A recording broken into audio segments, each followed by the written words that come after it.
Hey guys, welcome in. Today's video is going to be a ton of fun because we're going to be looking at two of the greatest piano players of all time, Rubinstein and Zimerman, playing one of the greatest pieces of all time, Chopin's first Ballade. Now there are a couple things that makes this comparison really fun. First of all, the old versus the new.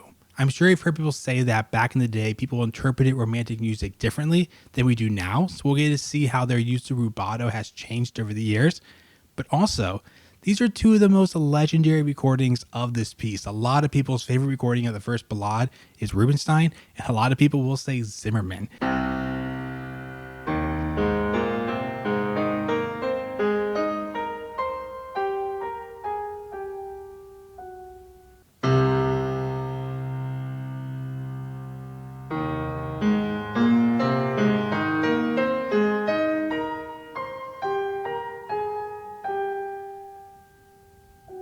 I think the opening arpeggio is interpreted pretty similarly. At the end there, Zimerman gets a little more melodic,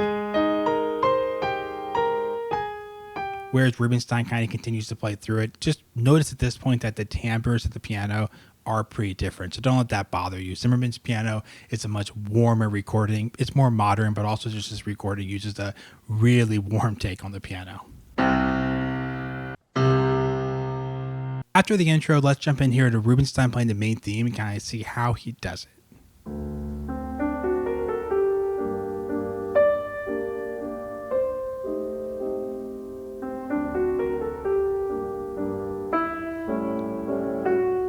The first thing I noticed here is that often we say Rubinstein has over-the-top rubato. I've said that many times. Rubinstein has so much rubato. He plays this very straightforward, though. It's pretty... then pretty much on beat. A little rush at the end to the F sharp. Okay, now let's directly compare that to how Zimerman plays the main theme.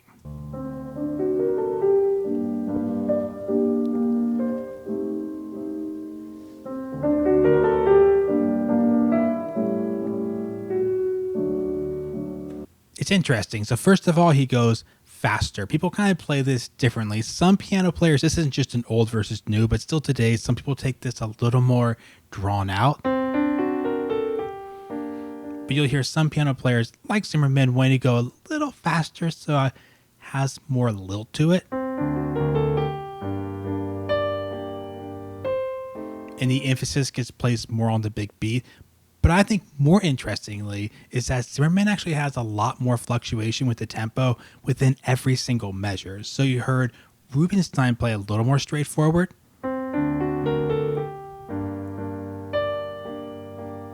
whereas Zimerman right from the beginning is already doing a little rush.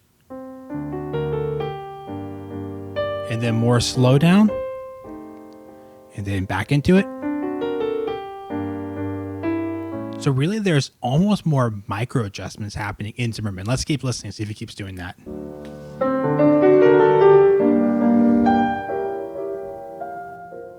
Yeah.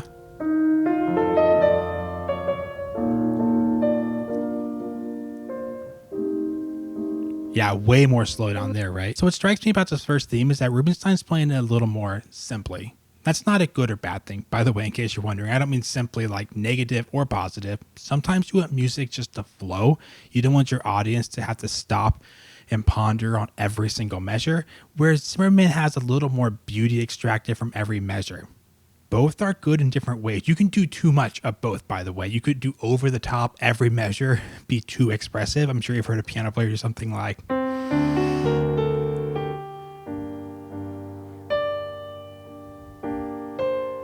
Like imagine this, and then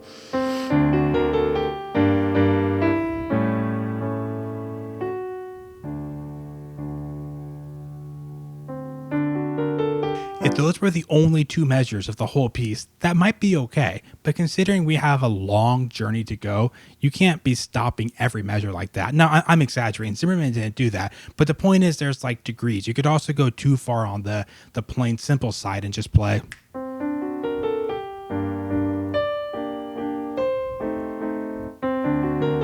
And have absolutely no beauty extracted. So there's a range of acceptable. I find Rubinstein a little more on the straightforward main theme. I don't know if it's going to stay straightforward the whole time, but at least the main theme is a little more straightforward, where Zimmerman's kind of extracting beauty from every measure. Now, I find the difference in this next section really fascinating. So I want you to listen to Zimerman playing it first and listen to how he handles the fast notes in the left hand.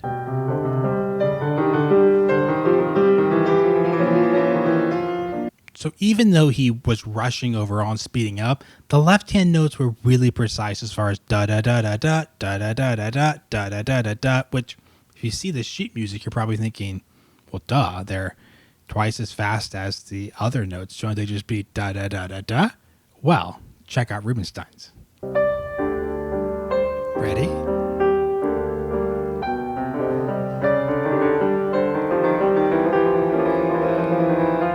I love this so much because the good student thing to do is to say, well, those are eighth notes. There's 2 of them per quarter. It's just. And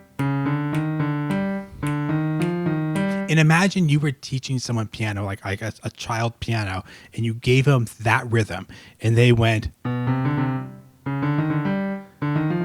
You would say, what are we doing? It's. Da, da, da, da, da. You would say, don't rush and go. But here's the thing, the heart of this figure can be interpreted as the left hand kind of pushing forward. He's not as concerned about being, but he's like, no, this is trying to get somewhere.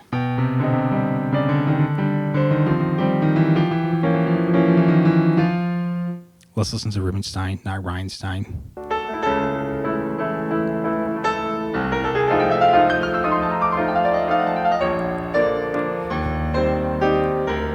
Let's see how Zimerman handles that same exact passage.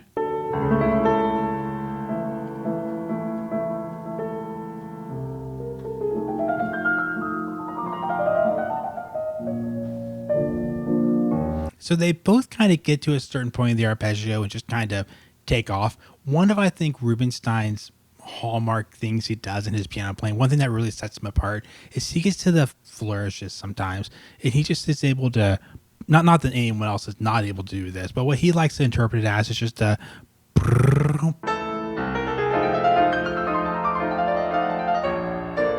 So you might think the effect is overly aggressive because you just kind of hit it fast. Like when I played this passage to make it sound more delicate, I definitely start the arpeggio really slow because it was easier to sneak into then speed up. But Rubinstein loves just kind of hating these things and off to the races, just fly through them. But just like the passage earlier, Zimmerman's more extracting the beauty from every single moment of this arpeggio.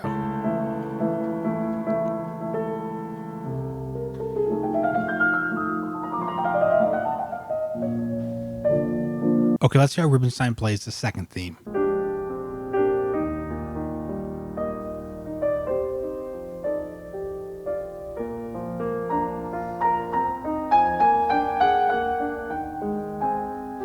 So without hearing Zimerman yet, I just want you to make a few notes about what Rubinstein is doing. First of all, he's playing it really delicately. Like earlier, he was playing a lot of bass with his chords, and now he's playing tons of melody. And this is, while the right hand is much louder. One kind of misconception people have all the time is that in order to play something quietly, both hands have to be really quiet, but that doesn't really work. It would be like if I whispered so quietly you couldn't hear. Right? You can't really, it's too difficult to hear. If you want to make it sound delicate, you can still have a melody, which is what Zimmerman's doing. Not Zimerman, Rubinstein.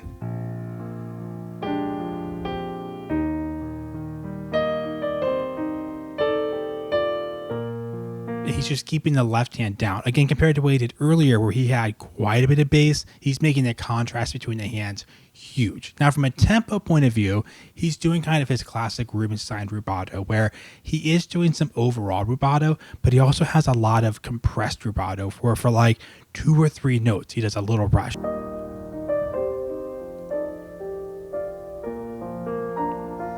Hear that even there we had. Speed back up. Let's listen to how Zimerman plays the same passage.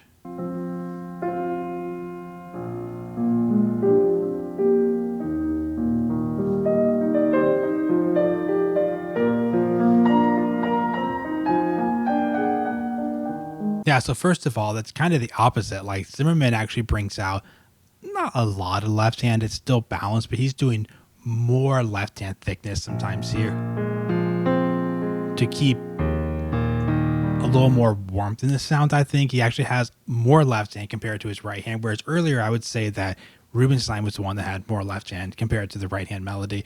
Also, I think Zimmerman's phrases are more like measure long or two measures, so he might rush for a measure or half a measure, then slow back down for a measure, half a measure, compared to Rubinstein that might just be, again, two notes of speeding up, two notes of slowing down. Okay, next up here, let's check out when the main theme comes back but in the wrong key. This is played so differently, it's really fun. So here's Zimmerman returning to our main, but now in a new key.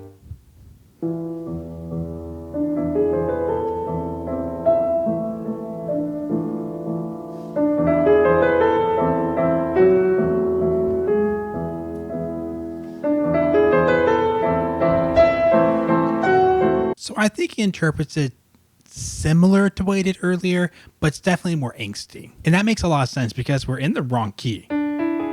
Like we return to our melody, but we're just stuck in the wrong key, and we're stuck on this E in the left hand no matter what we're doing.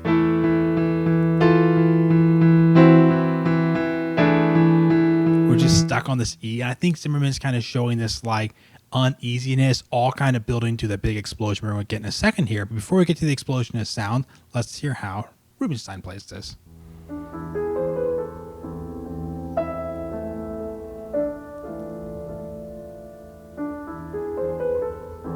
I feel like Rubinstein's playing it as delicately as he did earlier. Maybe a little more tempo fluctuation, but he's like, no, this is...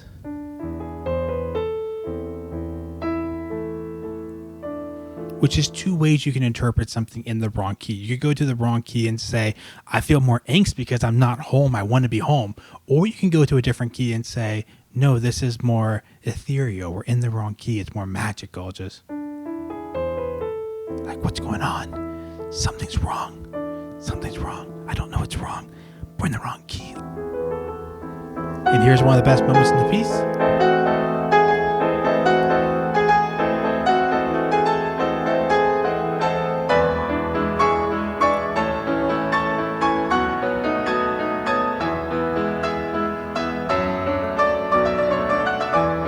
By the way, in case you didn't know, Rubinstein was really good at piano.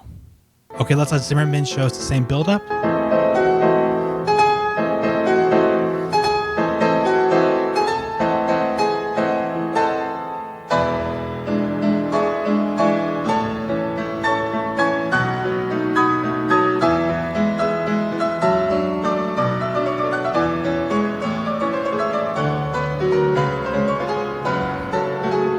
So interesting, Zimmerman goes a little slower than Rubinstein. It's not because he can't play it faster. I promise. This is not like a skill issue. You will hear in a little bit both these guys play much faster than they're playing right now. So here, compare the speeds. Rubinstein. Zimmerman. Now, what makes that so interesting from an interpretation point of view is, remember, Rubinstein plays the main theme slower. He's more... Where Zimmerman was getting a little more of that waltz feel. So the effect of both these guys is when Rubinstein goes from the slower main theme to this section, it's more like, wow, just like it's soaring and flying because it feels fast in a sense because of where you came from. Whereas Zimmerman, it's more of a big, powerful, strong section. It feels more broad because he was playing faster. Well, I guess.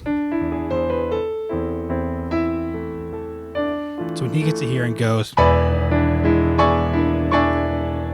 it feels more powerful because the tempo is dropped down. Again, it's not, I promise it's not a skill issue. He can play way faster than that. He's one of the best piano players to ever live. I hated this section.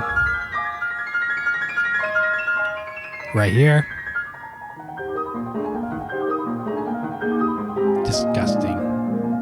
That was my least favorite part to play the entire piece. It's so hard. I think it's the hardest part of the piece because the end is hard, but it sounds hard and it feels powerful. That's just insanely difficult passage work. Let's hear how Rubinstein plays that little scherzo in there.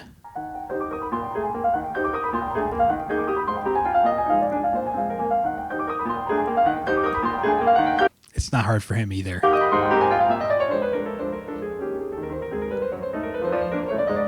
This is actually a lot of fun. If you ever just want to play something for a week, even if this piece is too hard for you overall, but you just want to have like one of these fun Chopin, your fingers learn what they do before your mind does moments, this little windy passage in the right hand actually isn't that bad. The left hand chords, they're hard to describe, but they feel so good once you learn it. Like my brain had trouble keeping up with my fingers. My fingers are like, yeah, I got it, brain. Let's just keep going. But this part's really fun.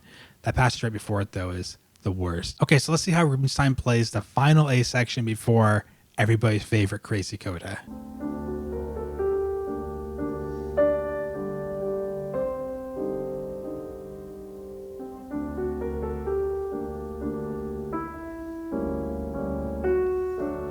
You notice at this point, Rubinstein's using more of that large scale rubato. I told you at the very beginning that even though Rubinstein's kind of known for tons of rubato, he played the first theme more simply. He was just more straightforward. And this almost didn't slow down. This was almost in time. With a slight hesitation, but relatively speaking, almost in time. Well, now this final time he's playing the A section, he is definitely milking it more with like... which makes sense from a dramatic point of view to save the most slowdown for the end.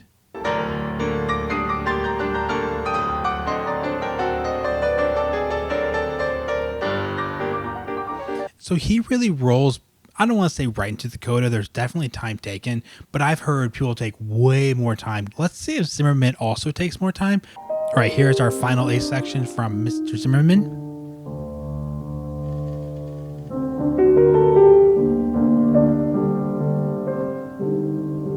Also more rubato.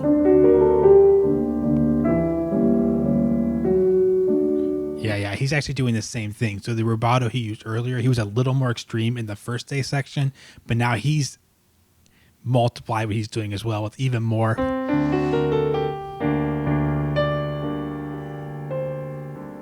dramatic slowdowns.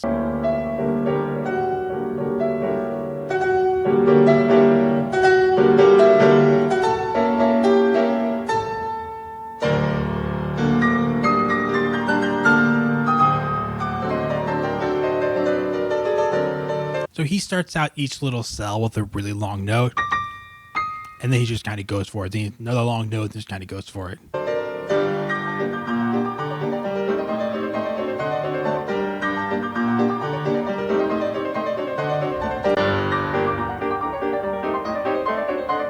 It's interesting. Once again, you can hear Rubinstein going for the compression. Like I mentioned earlier with the, like not trying to play two, but like squeezing notes closer together. It's one of the biggest deep dark secrets of advanced piano music is that for years we're like, just count, be accurate, da da da da da da da da da da da da da. And if you can't, that's bad. You have to be able to play music very, very, very accurately. But once you get to a certain level of music, we start encouraging like pushing and sometimes compressing eighth notes and saying, yeah, there's like 48 notes in a row, but can you make each group of two a little closer together? And you can kind of feel Rubinstein's really grouping da da da da da da da da da, really emphasizing the two notes down. You're more focused on the. Zimerman's playing it more straightforward as far as compared to a little more rush on every single two note slur. So again, not saying one's better than the other, just very interesting to hear the difference. Back to Rubinstein.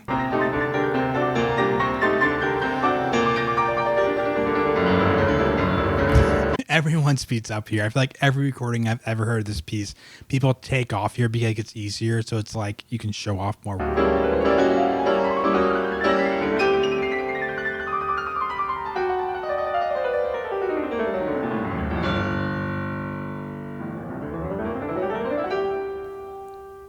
Ooh, pretty fast there.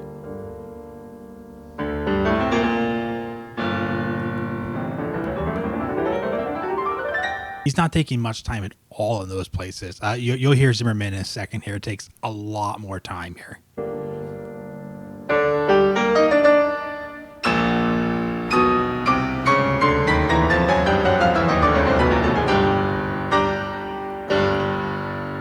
Boom, boom, boom at the end. Listen to how Zimerman plays this coda at the end of it. I think you'll hear quite a big difference. Okay, ready? Pause.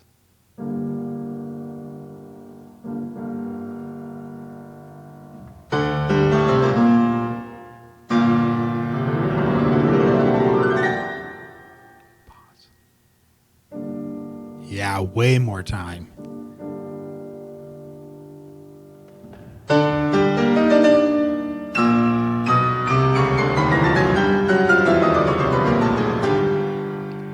Way more time.